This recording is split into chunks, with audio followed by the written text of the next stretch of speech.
A teenage boy killed in a car accident 25 years ago.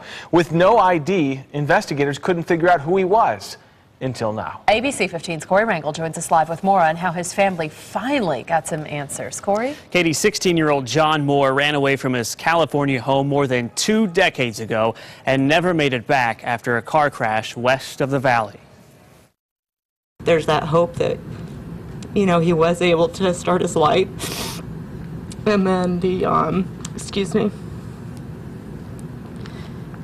and then you get the reality. Joella Moore never gave up hope she would see her younger brother John again. She did what she could to find him after he ran away. You call people and you look and search. John's father has been just as desperate to find his son. I kept his same phone number, never moved. His mother kept the same phone number, never moved.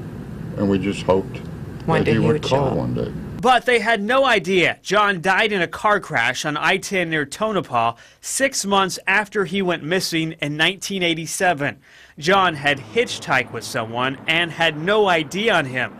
Because investigators could not identify him, they buried the teen at a cemetery as a John Doe. I was determined to work this case until every lead was exhausted. In 2010, DPS detective Steve Leon was assigned to try and identify the teenager as part of a federally funded program. More than 200 bodies in Maricopa cemeteries are unidentified. John's body was exhumed last year. Using information gathered, eventually investigators identified John after searching through missing persons records. DNA tests confirmed it. I think it's the beginning of a closure that at least now we know he's not out in the desert someplace or in the hills, or we know exactly where he's at and where he's going. And John's family now plans to have his remains cremated and will take him back to California. Katie and Kirk, though, they're just happy to have some answers after 25 years. It's when you hear the dad say that he hasn't moved, hasn't changed his phone number. It just kind of tugs at your heart, that's for sure. Yeah, you hear that so often with missing kids, parents of missing kids. Corey, thank you. We're glad they got some answers.